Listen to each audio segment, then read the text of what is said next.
Welcome to Happy Talks with Dr. Alice and Donovan. Dr. Alice Fong is a holistic naturopathic doctor and founder of Amor de Soi Wellness, and Donovan Jensen is a software engineer and founder of HowToHappy.com. Together, they're out to cause more happiness in the world. Hello, everyone. Welcome to Happy Talks. Today, Donovan and I are going to be discussing how to take care of yourself. Self-care is so important and critical. We don't always take the time to do that. So I'm just curious, Donovan, what are your self-care routines, or what do you do to support your well-being? Yeah, so the first thing that I'm thinking of is that it's kind of been a process for me, right? In terms of figuring out which parts of my routine or which habits I can build into my life that actually help me take better care of myself and which ones don't. Mm-hmm. I know that's not quite what you asked, but there's like a list of things that hypothetically fall under self-care, but that don't actually make me feel better. So for example, like watching TV is one, for example. Like for some people that might be rejuvenating or whatever else. But for me, I found out over time that like that doesn't make me feel any better. That doesn't do anything for me. Mm-hmm. So for me, it's been like this kind of process of like discovery and uncovering different pieces. The parts in my life right now that are really important for me and to make sure that I'm functioning well, first is exercise. Like if I miss exercise for more than, 2 days, there's like a 90% chance I'm going to have some sort of problem on the third day, likely with my mood. And that's just something like I found out over time. So exercise for sure is super important. Getting outside every day sounds a little bit silly, but it's pretty easy to just stay inside working most of the time. And when I say like get outside, I don't mean like drive to the store. I mean like go on a walk or like spend some quality time outdoors. That's another big important one.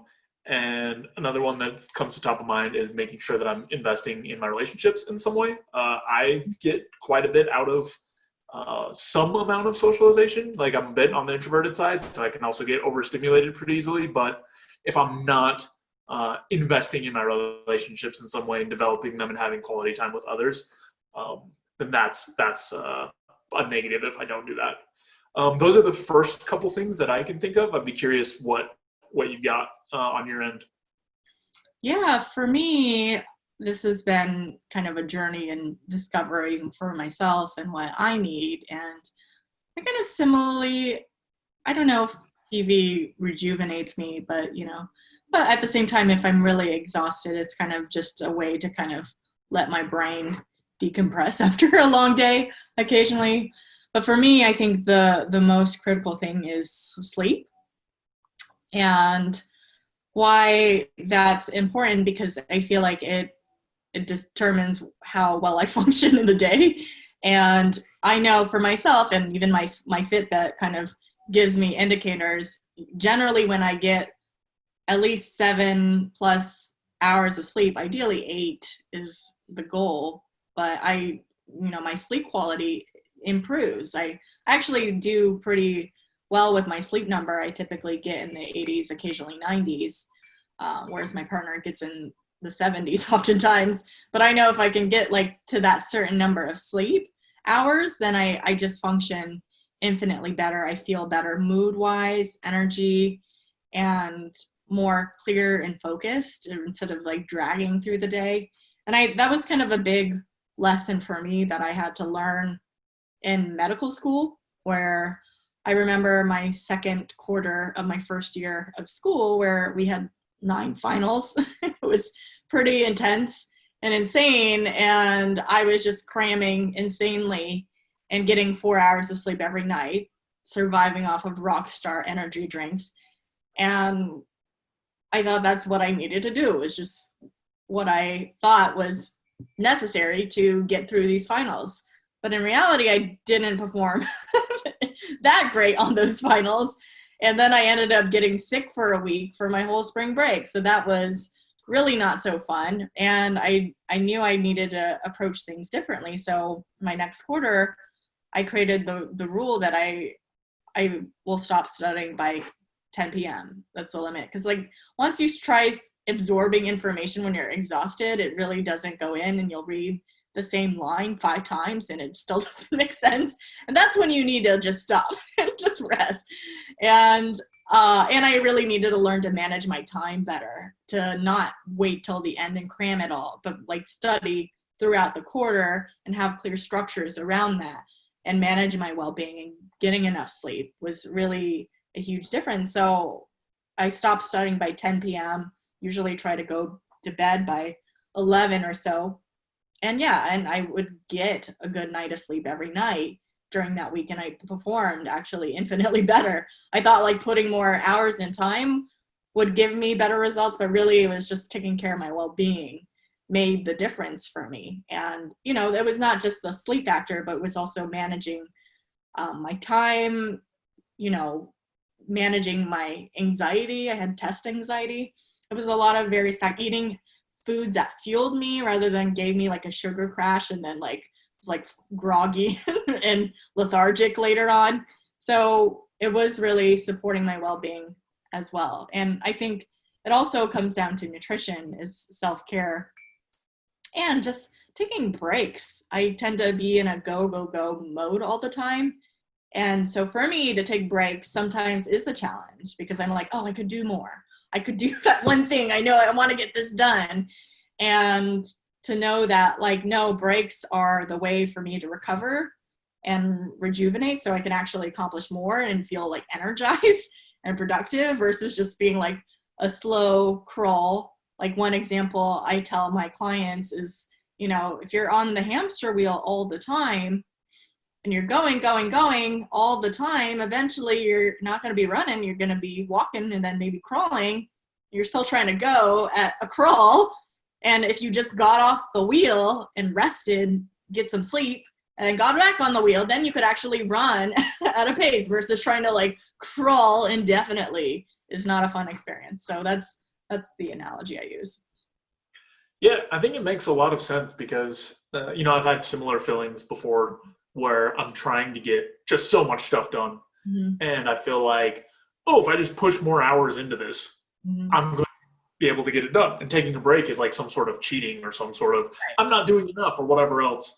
But if I look at, and I have done this before, kind of the outcomes relative to the time spent and taking breaks and whatnot, the outcomes are far better if I sneak just a little bit of some pauses, of some breaks, of some, time to kind of recuperate. And the other thing that I was thinking of while you're talking is, it's interesting because I often hear like this, like treat yourself type phrase used in sort of the same way as take care of yourself. Yeah. I see some overlap between those, but I actually think of those as very distinct. And I think there have been times in the past where it wasn't that clear to me. Mm-hmm. And I did things that were more under the lines of treating myself as like pretending it was self-care. So by that, I mean, like, there were times where I did things like, I'm going to have some sort of like sugary treat, right? To take care of myself, without realizing that it's not really taking care of me, right? Like I'm getting some sort of momentary, like, I'm being treated, like this is really nice, but not in a way that's actually sustainable or producing the types of things that I want. And that's kind of where I think, like, for me at least, the TV part comes in. Like I said, for other people, it helps them unwind and stuff. But for me, it feels like more of like a treat, where like it doesn't really produce the things that I need, as opposed to taking care of myself, where like if it's eating or sleeping or relationships, and the more I talk about it, the more I'm like, wow, taking care of yourself is like actually a huge deal. Like it's actually a lot of work. It's actually like every single realm put together. Like every single thing is part of like taking care of yourself. But so anyway, I think that's like an important piece, is kind of the distinction between those two things, because at least for me, I have often mixed them up in ways that got me confused, because I'd be like, I am taking care of myself, when really I was treating myself with things that didn't necessarily take care of myself. I'd be curious what your thoughts are on that angle. Yeah, no, I like that you made that distinction between treating yourself and taking care of yourself, because with that in mind, I actually don't feel like TV is taking care of myself. It's not, it is like a treat yourself. It's not necessarily productive to my well-being. And it occasionally, if I'm able to limit it, like, maybe just a half hour or an hour a night versus like getting sucked into a YouTube hole and then being up till like 2 a.m. watching video after video thinking, oh, well, just 10 more minutes. And then I get to bed really late and then I don't get enough sleep. Then I feel crappy in the morning. Then that's not helpful. But if it's just like, if I can limit it, like box it to just like a certain amount of time, then, that is a treat yourself. That's not something I necessarily need. And lately I haven't even had time for that, but I don't feel like I'm really missing out. But at the same time, I'm trying to think of like something that I would think that would be treating myself. What comes to my mind is getting a massage, like once a month is something I like to do. And it is kind of a treat yourself, but at the same time, it's kind of just a like, oh, calm and relax and take care of my body. Cause that is like helpful for my body and my mind to some degree as well. So I think the treat yourself in a way that's not necessarily helpful to your well-being is different than like treating yourself that is helpful. Like a massage, I think is helpful for my well-being and feeling better in my body and mind, versus some things like doesn't necessarily make me feel better. It's just kind of like, yeah, it's a nice little reward treat after working really hard, I guess. Yeah. So as you're talking about it, I'm thinking like taking care of yourself is kind of like behaviors that pay off in the intermediate and long term. Yeah. And treating yourself are things that pay off immediately. Mm-hmm. And sometimes there's overlap. Like massage was the exact same example that came to my mind when you started talking about it. Mm-hmm. There's some things that do overlap. Yeah. But there are other things that don't overlap. And that's like the quadrant that I was in the past, like before I was really thinking about it. Like I would just do these hard grinding days, something that's not going to set me up for like, the intermediate or long term. Right. And then have like this brief respite from, I don't know, all the stress or whatever else. But again, like incurring some sort of debt. So yeah, I think you're right. I think there are some subset of activities that fit with both. And, like in that case, the thing that you're using is like money to like get a massage, which seems like it'd probably be a good trade-off from time to time. So yeah, that makes a lot of sense to me that there are some activities that like nicely blend the two. Yeah, definitely.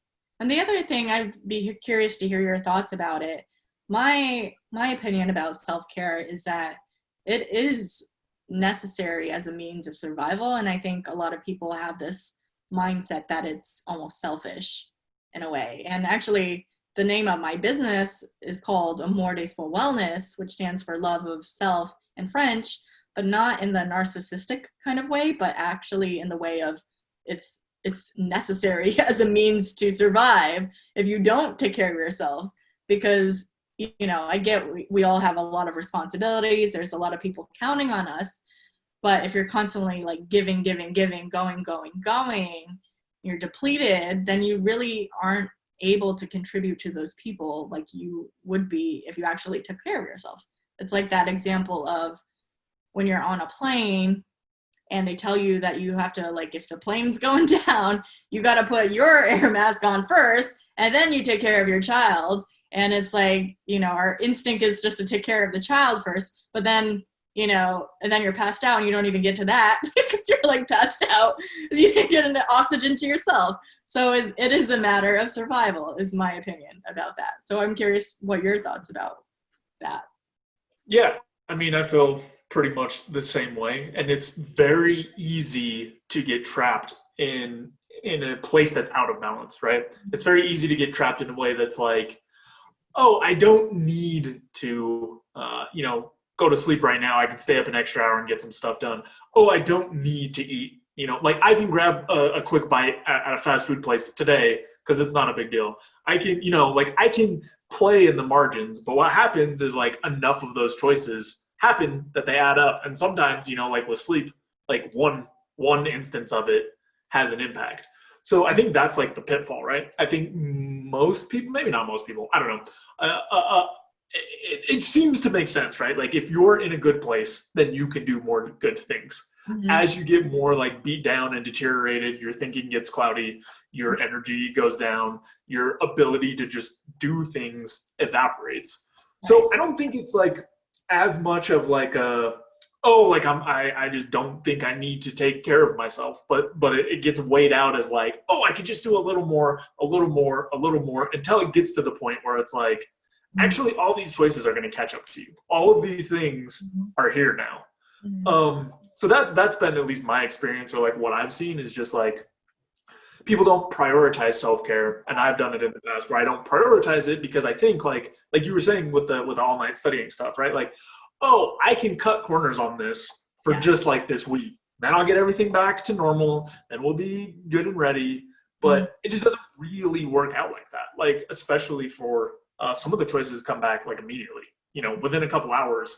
Like sleeping is the perfect example. Like, as soon as you don't sleep, then you're already facing the consequences. So I think it's mostly about being more mindful of like, what are the trade-offs? Like, what am I actually putting on the line?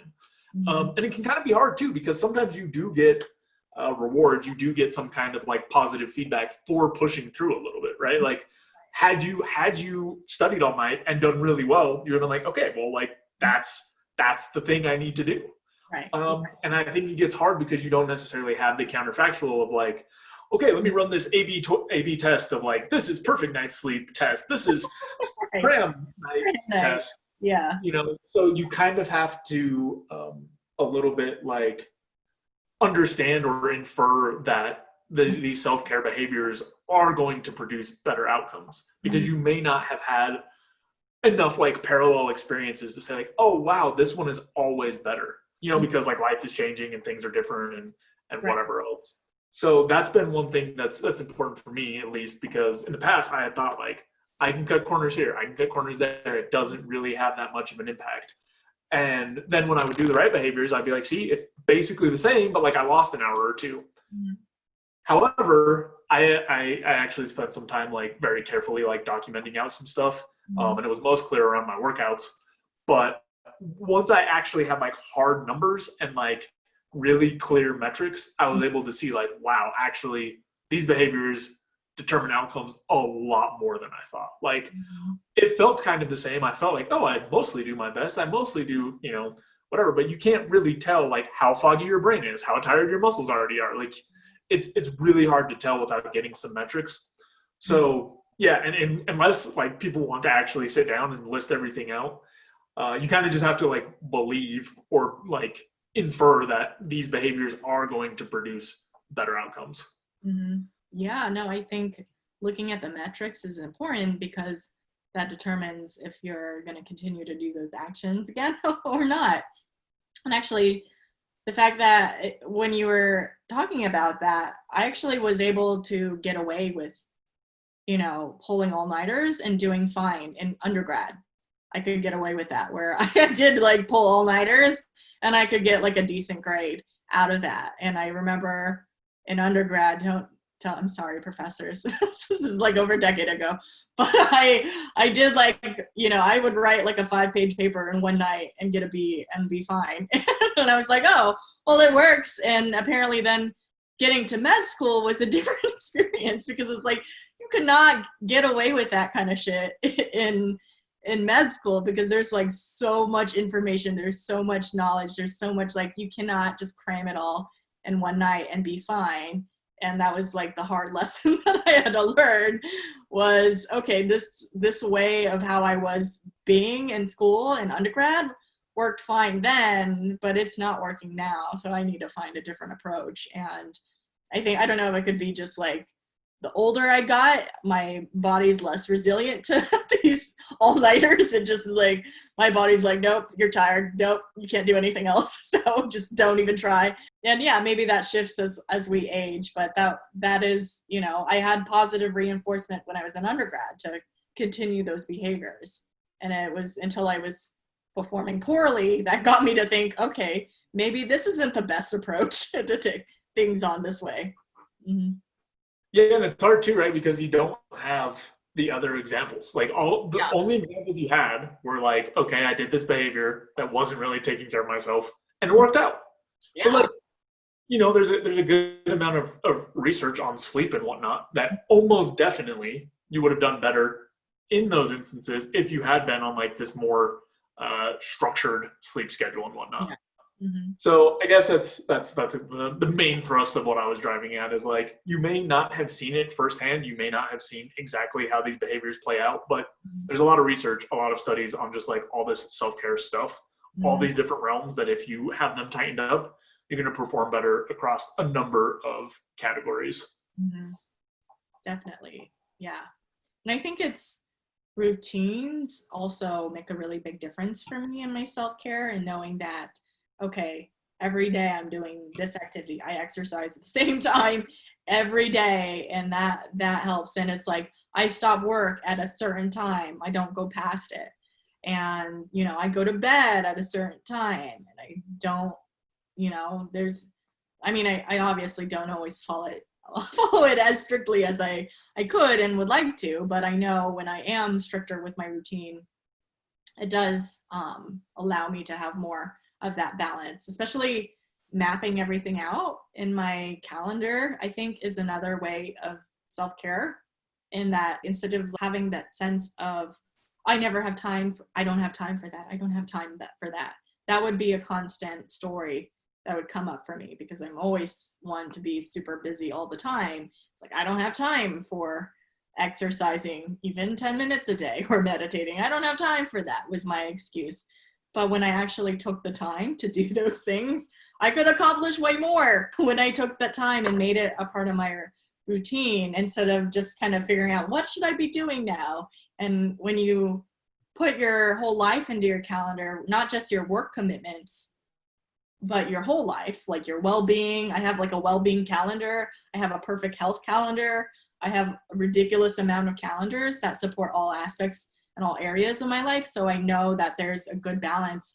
And so I'm not like, I just look at my calendar and what I need to be doing. If it's self-care, then that's what I'm doing, rather than just being like, oh, well, you know, not knowing, oh, it feels like I have free time, so I'll just watch some TV, versus when I really should have been doing something more productive to my well-being and my health in that time, versus just kind of blowing that free time off with some YouTube black holes. Yeah, I think you mentioned something really important, which is kind of like the habits and the routines, or just, you know, generally making time for some of this stuff. Because I do think occasionally, especially myself, get in this mindset of like, okay, I'm gonna grind hard, and then, you know, do these things that I'm not really supposed to be doing, and then I'll take some time off and do the self-care, and then I'll go back to grinding hard. But that's not how it works. Like, that's not at all how it works. Like, you can't eat fast food every day for 2 years and then spend a week on a juice cleanse. Like, that's not the way that works, and it's not sustainable. Mm-hmm. And I do think that sometimes, like, that's the mindset that comes up, at least for me. It's just like, I will get all this debt and then I'll pay it back. And it just doesn't work that way. Like, these behaviors are things that need to be built in to a regular schedule. They need to be built in. Now, depending on what the thing is, you know, it doesn't necessarily have to be every day. But like you were saying with massage, like once a month, like, great. Like, that's a great timetable to put it on. That's a great thing to like block out and have time for. And then the same way for like a lot of these other behaviors, just kind of having like some rules or guidelines around what it is that you actually want to do. Like you were saying, with kind of having your time blocked out and being like, if I'm going to watch TV, I want it to be scheduled, like know when I'm going to do it. In the same way, like when I am going to eat out, I want to know how often that's going to happen, as opposed to making the decision every day to be like, oh, how do I feel right now? Because if I make decisions in the moment based on how I feel, most of the time I want pizza. Like, there's not going to be very many times where I don't want that. So I do think it's really important to like build this out in a way that is sustainable. And I think it's a little different for each person. You know, there are some core things like some exercise and nutrition and things, and like some of that is pretty universal, but I think there are some other behaviors that are like specific to people. But I think once you figure out what things really put you in a good space, or like the structure of the day that works for you, really reinforcing that and getting those habits built up is by far the most sustainable thing. Because it's the same as dieting in general, where if like, I'm going to be strict, okay, now I'm going to be loose, okay, I'm going to be strict, all right, now I'm going to do whatever I want. Like, you don't get the outcomes you want. What you get is this, like, I lost some weight, I gained some weight, I lost some weight, I gained some weight. In the same way, it's like, I have energy today, I have nothing today, I have some energy. Like, it's just not a sustainable set of practices to kind of just continuously make these decisions in the moment. And it might take some time to kind of like, oh, I'm going to try doing this. Okay, when I do this, I have absolutely no energy for the whole day. Like some time to kind of work out what works. Yeah. But I do think it's important to highlight that the routine implementation of some of these behaviors is really important, because trying to play catch up just doesn't work for the most part.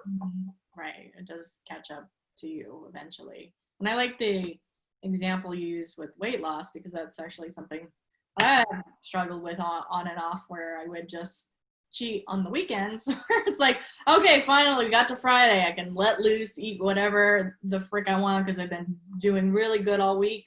And then all day Saturday, and then all day Sunday, it's just like, well, I was good all week, so I'm just gonna like fall off the wagon completely. And it was just like all the progress I made in the week was just like out the window. And when I started to be like, okay, well, I do like to go out and have quality time with people I care about, that fulfills me, and that's good. But I don't need to be doing that 3 days out of half the week, 3 out of 7 days. It's like half the week essentially.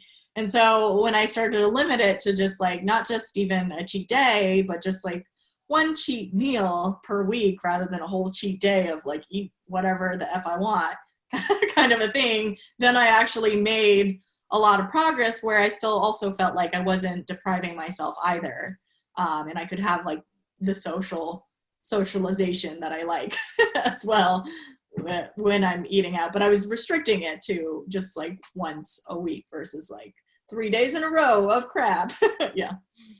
And it also brings up something that's interesting, maybe a little tangential to our topic, but like some of those behaviors, some of those like feel good in the moment behaviors, as you continue to do them. I mean, eating is a perfect example, right? Like, you have a chocolate bar this big, these 2 bites are awesome, and then the rest is just kind of like this, like, I'm plugging along, just like eating it. Like, it's not the value of the experience kind of like deteriorates as you get more and more of it, or at least it's not as nice as like the initial little bits.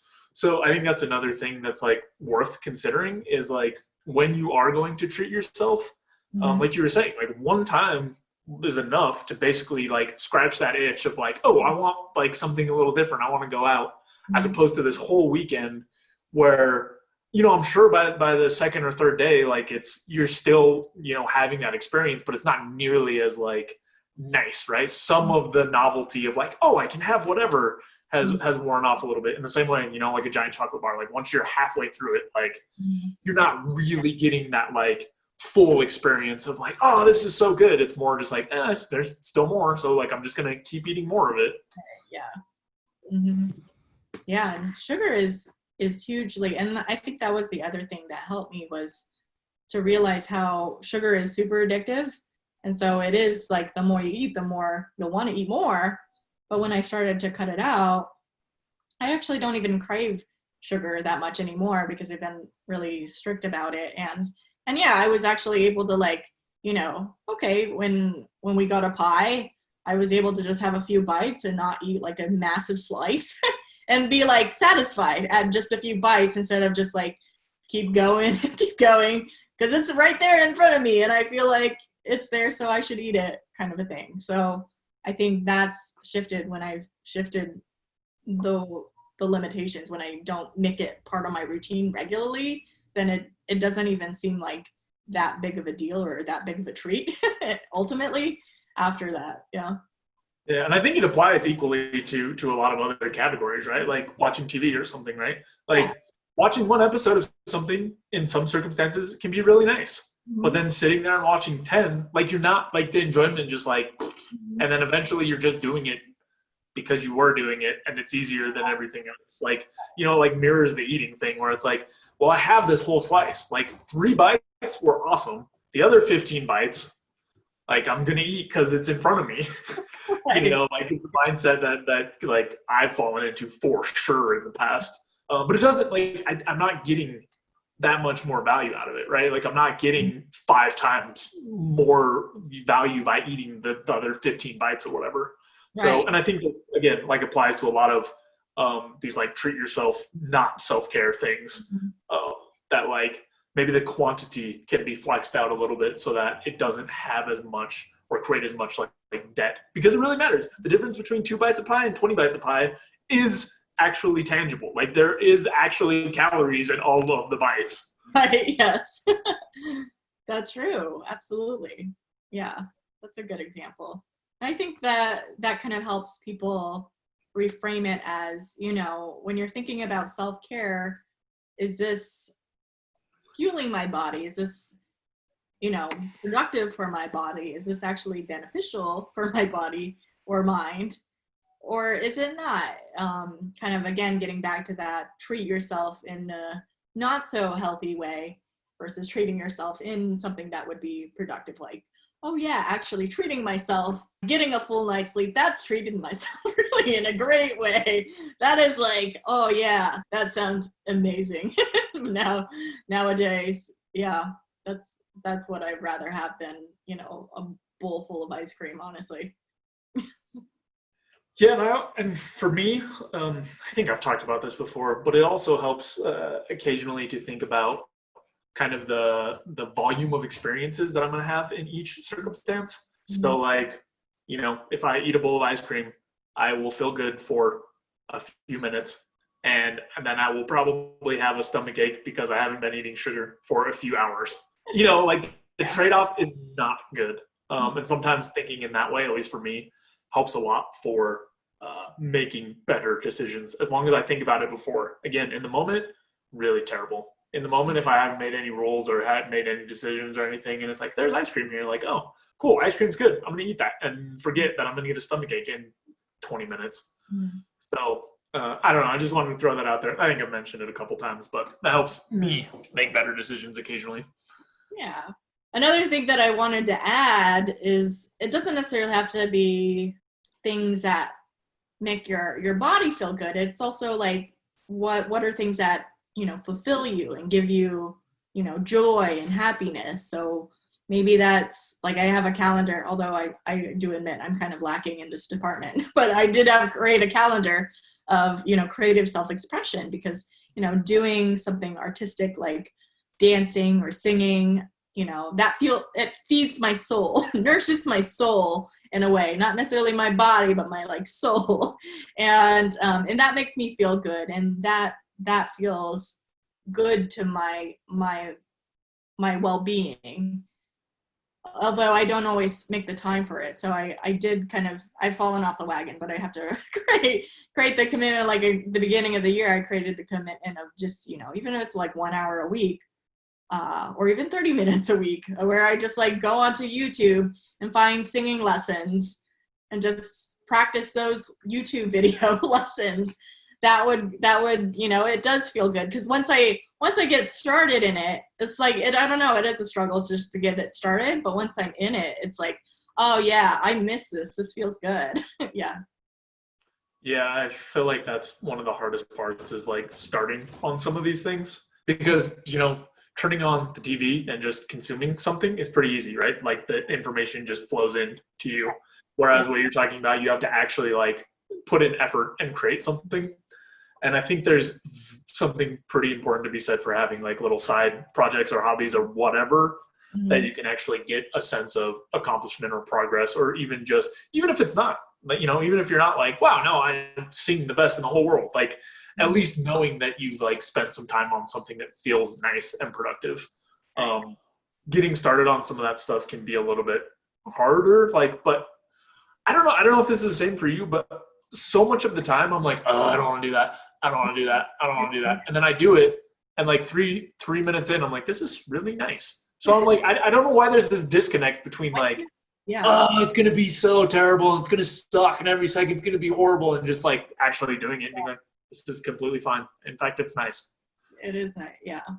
Yeah. I think it is kind of normal human behavior to just kind of have some like resistance because it does feel like there's effort involved and you're really tired out and you don't really want to do anything. And yeah, TV is the easier thing to do, but when you actually get into whatever hobby or thing that fulfills you, it does feel good. And I think it gives you that sense of like, wow, I did something productive, but it wasn't necessarily work related or anything else. It was just for me. I'm doing something for me. Like watching TV, I'm like, is that really for me? But like doing something that I love and that I'm passionate about, that is for me and me alone. Yeah, it's. I mean, I guess even in the realm of like effort versus non-effort, as we're talking about it, I think in terms of like if I watch a show versus listen to a podcast on a topic that I'm interested in, even that is more meaningful to me. Even that is like it's the same amount of effort, right? It's the same amount of just like throw something on. Yeah. But it's just about like what impact it has on me or what value it provides for me. And like I said, I've said it a couple times. Like I do think watching TV for some people helps them unwind, and it's nice and can be like a thing that they find value in. Yeah. But it's all about just like what your relationship is with whatever the thing is and kind of the quantity, right? Because again, sure, it might help you unwind, but do you really need to watch 5 hours a day? You know? Mm-hmm. So I think that's an important distinction too, is just like your relationship with whatever the thing is. Because like if I was a big like film buff, right? Like watching a movie every day might be something really awesome for me. Like might be like, oh cool, this technique, and like, oh, this is the way they you know unwound the plot, and this is like this piece and this piece. So I don't want to poo-poo like one specific thing too much, and mostly just highlight like the relationship with the thing matters a lot and how it's impacting your life. Mm-hmm. Right. And I think people use TV as kind of an escape from like dealing with their actual life. Yeah. And it's funny that you just said 5 hours a day is actually what the average American watches TV. And I'm like, how does anyone do that? 5 hours every day times 7 days a week? That's 35 hours. That's like a full-time job right there. And I'm just like, I could like, if I had a second job, oh my God, what would I be able to accomplish if that was like a job, like, or a side gig or a side business? Wow, I could learn so many languages. I could learn so many skills in that amount of time. Yeah, so that boggles my mind, but I do believe it because it is kind of, it sucks you in and you just watch one after another and then you kind of get numb to it. Yep. And I have had kind of the same experience with video games. That's my vice that calls to me. And I can't tell you how many times I've been like, oh, I'll just do it for a minute. And then it's like 3 hours have passed and I'm like, no, what am I doing? Like, I need those 3 hours. What is this? Like, and that's like a behavior in the same vein.